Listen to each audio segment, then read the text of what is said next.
शुरुआत करते हैं पहली खबर से। दिल्ली के मुख्यमंत्री अरविंद केजरीवाल ने 2 दिनों के बाद इस्तीफा देने का ऐलान किया है। आम आदमी पार्टी के एमएलए विधायक दल नेता का चयन करेंगे जो कि नया सीएम होगा।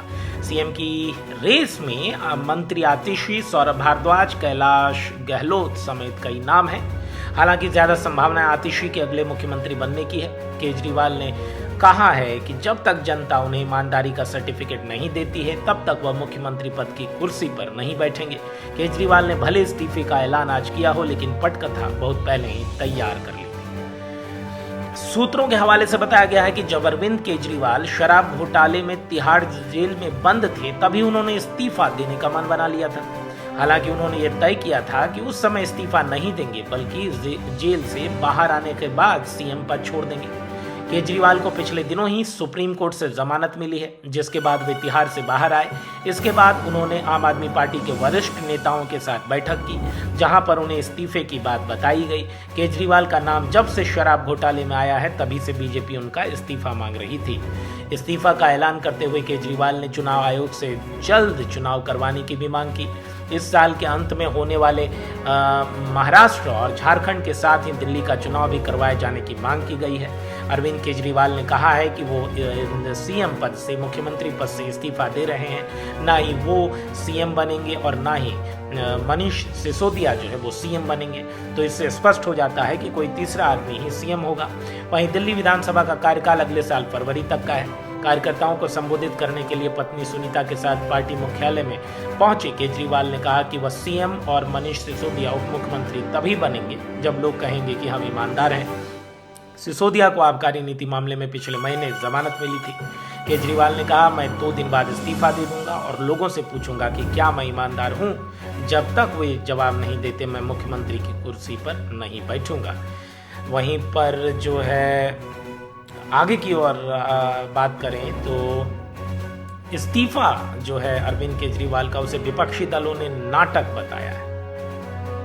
इस बीच विपक्षी पार्टी का ये कहना है कि अदालत ने उन्हें आबकारी नीति घोटाला मामले में बरी नहीं किया, बल्कि उन्हें सशर्त जमानत दी, जिससे वो सीएम के नाम मात्र के मंत्री रह गए। दिल्ली के मुख्यमंत्री अरविंद केजरीवाल के इस्तीफे देने के बाद राष्ट्रीय राजधानी के अगले मुख्यमंत्री के नाम पर अटकलें लगने लगी। 2 दिनों के बाद केजरीवाल मुख्यमंत्री पद से इस्तीफा दे देंगे, जिसके बाद आम आदमी पार्टी के एमएलए विधायक दल का नेता चुनेंगे और अगला मुख्यमंत्री बनेगा। सीएम पद की रेस में फिलहाल आतिशी, सौरभ भारद्वाज और गहलोत जैसे बड़े नाम सबसे आगे चल रहे हैं। आपको बता दें कि आप जिस इंसान पर दाव लगा सकती है उसका कनेक्शन हरियाणा विधानसभा चुनाव से भी है। सूत्रों की माने तो दिल्ली सरकार में परिवहन मंत्री कैलाश गहलोत भी सीएम पद की रेस में है। चूंकि वो जाट समुदाय से आते हैं, इसलिए माना जा रहा है कि उन पर दाव लगाकर आप एक तीर से 2 निशाने साध सकती है। दिल्ली के नजफगढ़ से विधायक कैलाश गहलोत का जन्म जाट परिवार में हुआ था। उनका क्षेत्र नजफगढ़ दिल्ली के बाहरी इलाके में स्थित है और हरियाणा के गुरुगांव और बहादुरगढ़ के नजदीक है। कैलाश गहलोत के जाट होने की वजह से माना जा रहा है कि यदि आप उन्हें नया मुख्यमंत्री बनाती है तो हरियाणा में होने वाले, जो कि अगले महीने होने वाले विधानसभा चुनाव हैं, उसमें जो है पार्टी को वोटों का फायदा मिल सकता है। हरियाणा में पहले आप और कांग्रेस के बीच गठबंधन की कोशिशें हुई, लेकिन बात नहीं बन सकी, जिसके बाद दोनों दलों ने अकेले ही चुनावी मैदान में उतरने का फैसला किया। हरियाणा में जाट समुदाय का अच्छा खासा प्रभाव है और इसी को देखते हुए आप भी कैलाश गहलोत के जरिए कुछ फायदा लेने की कोशिश कर सकती है। दिल्ली पंजाब के बाद जहां आपको सबसे ज्यादा संभावनाएं दिखती है वो हरियाणा ही है। इस बार पार्टी कुछ सीटें जीतकर जरूर राज्य में खाता खोलने या फिर किंग मेकर बनने की भूमिका में आने की जरूर सोचे। दिल्ली में विधानसभा चुनाव में भी कुछ महीने बचे हुए हैं, इसलिए चंद समय के लिए गहलोत को जिम्मेदारी देकर हरियाणा भी आम आदमी पार्टी जो है साध सकती है।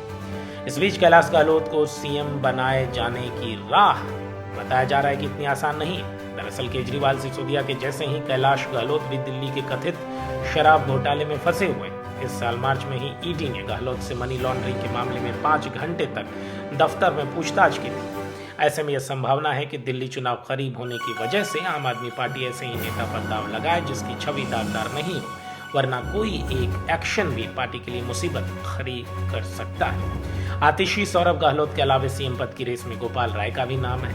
वे पार्टी से आंदोलन के समय से ही जुड़े हुए हैं और बिना किसी बड़े विवाद के लगातार मंत्री पद पर काम भी कर रहे हैं। उनके साथ साफ सुथरी छवि को देखते हुए गोपाल राय पर भी जो है दाव खेला जा सकता है।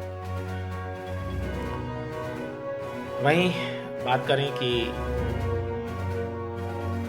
दिल्ली में, जैसा कि केजरीवाल के बारे में हम बता रहे थे कि कथित शराब घोटाले से जुड़े भ्रष्टाचार के मामले में सुप्रीम कोर्ट से जमानत मिली है अरविंद केजरीवाल को और वो जेल से बाहर आ गए हैं। इस बीच जो है आम आदमी पार्टी के कई नेताओं और आप कार्यकर्ताओं ने तिहाड़ जेल के बाहर केजरीवाल का स्वागत किया। सुप्रीम कोर्ट ने केजरीवाल को जमानत तो दी है, लेकिन उसके साथ कुछ शर्तें भी लगाई है। यह वही शर्तें हैं जो 10 मई को सुप्रीम कोर्ट ने ईडी के मामले में केजरीवाल को जमानत देते वक्त लगाई थी। हालांकि इस मामले में उनके वकील और राज्यसभा सांसद अभिषेक मनु सिंघवी ने एक बड़ा दावा कर दिया है। उन्होंने कहा है कि शराब नीति के मामले से जुड़ी फाइलों को छोड़कर केजरीवाल बाकी सभी फाइलों पर साइन कर सकते हैं। अभिषेक मनु सिंघवी ने सुप्रीम कोर्ट के फैसले का स्वागत करते हुए कहा कि अरविंद केजरीवाल दिल्ली के सीएम है और निर्वाचित सरकार या राष्ट्रपति शासन के अलावा कोई भी शक्ति इस स्थिति को नहीं बदल सकती। इस बात पर जोर देते हुए सुप्रीम कोर्ट ने उन पर कोई नई शर्त नहीं लगाई है। सिंघवी ने कहा वह शराब नीति से जुड़ी फाइलों को छोड़कर बाकी सभी फाइलों पर साइन कर सकते हैं। उन्होंने कहा यह कहना गलत है कि वह मुख्यमंत्री के रूप में कार्य नहीं कर सकते। ये शर्तें ईडी मामले में कई महीने से मौजूद है, एक भी नई शर्त नहीं रखी गई है। वह इस मामले से संबंधित फाइलों को छोड़कर सभी फाइलों पर साइन करने के हकदार है। सिंघवी ने दावा किया कि दिल्ली के उपराज्यपाल के कार्यालय ने अनुचित और गलत तरीके से उन मामलों पर गौर करना बंद कर दिया था जिसमें केजरीवाल के साइन नहीं हो पाते थे। एससी के स्पेसिफिक क्लॉज के बाद अरविंद केजरीवाल उन फाइलों पर भी साइन कर सकते हैं जो उपराज्यपाल के पास जानी है और जिन पर उनके साइन जरूरी है। अगले खबर की और दिल्ली में आईजीआई अंतर्राष्ट्रीय हवाई अड्डे पर कस्टम विभाग के अधिकारियों ने रविवार को एक विदेशी नागरिक से 1.5 किलोग्राम से ज्यादा कोकीन जब्त की है। जब्त मादक पदार्थ की कीमत करीब 24 करोड़ रुपए से अधिक बताई जा रही है। आरोपी विदेशी नागरिक लाइबेरिया गणराज्य का नागरिक है जो कि दुबई से दिल्ली आया था। उसे एनडीपीएस अधिनियम 1985 के तहत गिरफ्तार किया गया है। दिल्ली कस्टम ने इस बारे में सोशल मीडिया प्लेटफॉर्म एक्स पर एक पोस्ट में जानकारी देते हुए बताया, प्रोफाइलिंग के आधार पर IGI airport Indira Gandhi international airport Delhi का जो है कस्टम ने लाइबेरिया गणराज्य की राष्ट्रीयता वाले एक पुरुष यात्री से करीब 25 करोड़ रुपए मूल्य की 1650 से ज्यादा ग्राम की कोकीन जब्त की है। यह यात्री दुबई से दिल्ली आया था। यात्री को एनडीपीएस अधिनियम 1985 के तहत गिरफ्तार किया गया है। इससे पहले इस साल मई में दिल्ली कस्टम ने तस्करी का एक बड़ा जखीरा पकड़ा था जिसमें हांगकांग से आए 2 भारतीय नागरिकों से 2 किलोग्राम से अधिक ऑस्मियम पाउडर और 73 लाख रुपए मूल्य की 2 लग्जरी घड़ियां जब्त की थी। तब एक्स पर शेयर की एक पोस्ट में दिल्ली कस्टम ने कहा था, प्रोफाइलिंग के आधार पर आईजीआई एयरपोर्ट के कस्टम्स ने हांगकांग से आए 2 भारतीय नागरिकों से 2953 मतलब 3000 ग्राम ऑस्मियम पाउडर और 73 लाख रुपए मूल्य की 2 लग्जरी घड़ियां जब्त की। एजेंसी ने 3 मई को बताया था कि दिल्ली सीमा शुल्क के पटपरगंज आयुक्तालय ने 2.5 करोड़ रुपए मूल्य की 30,090 या 31,000 ई सिगरेट जब्त की। ई सिगरेट को हेयर एसेसरीज की आड़ में छिपाया गया था। इलेक्ट्रॉनिक सिगरेट निषेध अधिनियम 2019 के तहत ई सिगरेट का आयात प्रतिबंधित है। इंदिरा गांधी अंतर्राष्ट्रीय हवाई अड्डे पर की गई तलाशी कार्रवाई सीमा शुल्क अधिकारियों द्वारा की जाने वाली नियमित प्रोफाइलिंग का हिस्सा थी। संदिग्धों की पहचान उजागर नहीं हुई है, लेकिन उन्हें सीमा शुल्क अधिनियम 1962 के तहत तुरंत गिरफ्तार